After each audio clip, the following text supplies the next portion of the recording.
안녕하십니까. 더불어민주당 원내대변인 이재정입니다. 오늘 4가지 정도 내용으로 오전 현안 브리핑 준비했습니다. 대통령 지금 현재 국민 앞에 머리를 조아리기는커녕 연일 국민과 싸우려들고 있습니다. 관련된 내용입니다. 하루가 멀다 하고 이어지는 박근혜 대통령 변호인단의 기행을 지켜보는 국민들은 참담합니다. 일단 재판 일정부터 늘어지고 보자는 마구잡이식 증인 신청은 물론이고 비상식적인 논리와 허위 주장으로 억지 주장을 남발하는 변호인단을 보면 전문적 법률가의 모습은 찾을 수가 없습니다. 무엇보다 국민들은 대통령이 왜 국민을 상대로 이토록 가혹하게 구는지 이해할 수가 없습니다. 박근혜 대통령은 불과 한 달여 전 국민 앞에 나와 스스로 물러나겠다고 한 약속을 잊었습니까? 허언에 불과했던 것입니까? 정치적 비상구만을 꿈꾸며 재기까지 노리고 있을 것으로 보이는 박근혜 정권의 검은 속내 너무 뻔합니다.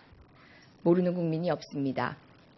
예의도 상식도 없는 그 속내 부디 비우고 하루빨리 결단하십시오.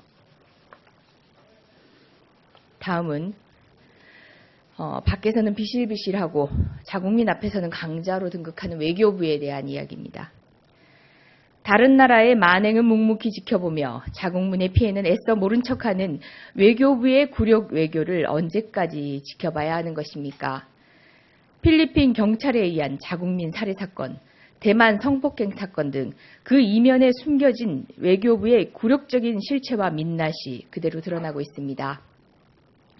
단 한마디의 항의조차 제대로 하지 못하는 외교부와 윤병세 외교부 장관은 국민 앞에 낯을 들 수 없는 상황입니다. 밖에서는 비실비실하게 문매를 맞아도 감내하는 외교부가 자국민을 상대로 강자로 등극하고 싶은 것 같습니다. 지난 23일 위안부 합의 관련된 협상 문서를 일부 공개하라는 법원의 판결에 대하여 외교부는 불복하고 항소했습니다. 단 한 번도 제대로 밝힌 적 없는 위안부 합의의 진실을 끝까지 밝히지 않겠다는 것입니다. 위안부 할머니들을 상대로 억지로 돈을 쥐어주며 잊으라고 강요하는 외교부의 모습은 불통과 독선의 박근혜 대통령의 모습과 한치도 다르지 않습니다. 국민보다 더 높은 가치는 없습니다. 무슨 일이건 국민이 우선입니다. 외교부는 자국민을 대상으로 한 강자 코스프레 당장 중단하고 그런 역량이 있으면 해외에서 고통받는 자국민 보호에 사력을 다할 것을 촉구합니다. 다음은 정권의 두 얼굴입니다. 블랙리스트 그리고 화이트리스트 두 가지가 존재했습니다.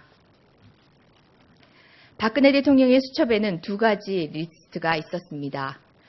연일 정부를 옹호하고 이를 위해서는 불법 집회와 시위마저 불사했던 단체들에게는 돈을 퍼주기 위한 화이트리스트가 있었습니다.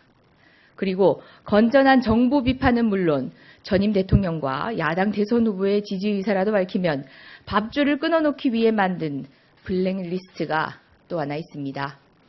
두 가지 리스트 모두 대한민국 역사를 30년 전으로 되돌려놨습니다. 독재자 아버지의 후광을 되찾겠다는 딸의 갸륵한 효심이라 주장하고 싶겠지만 민주주의 국가에서는 절대 용납할 수 없는 범죄 행위입니다. 보수단체의 노골적인 정권 옹호 집회들이 청와대의 지령을 받은 것으로 드러난 바도 있습니다.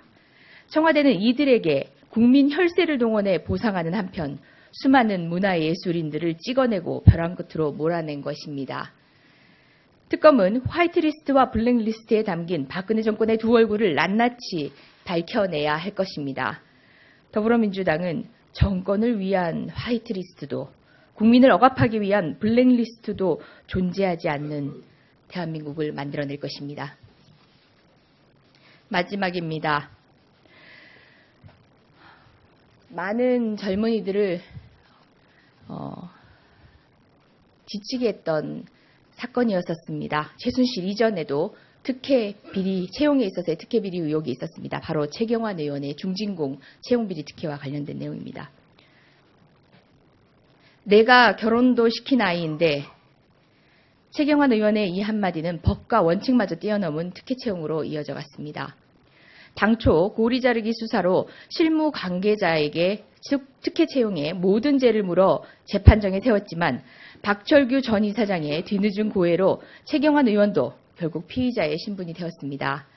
그러나 최경환 의원은 검찰의 피의자 신분 소환 통보에 대해서 의정활동을 이유로 연기했다고 합니다. 납득할 수 없습니다. 최경환 의원은 채용 특혜를 넘어서 검찰 특혜까지 누리고 싶습니까? 검찰은 아직도 최경환 의원이 정권의 실세라 두려운 것입니까? 처음부터 모든 증거는 최경환 의원을 가리키고 있었습니다. 애써 외면한 검찰입니다. 박철규 전 이사장의 결정적인 증언에 뒤늦게 수사에 나선 검찰입니다. 검찰은 최경환 의원의 이해할 수 없는 변명을 지켜만 보지 말고 제대로 수사해야 할 것입니다. 사상 최악의 청년 실업난 속에 내일은커녕 오늘조차 살아가기 힘든 청년들에게 최경환 의원은 청탁에 성공한 한낱 범죄인에 불과합니다.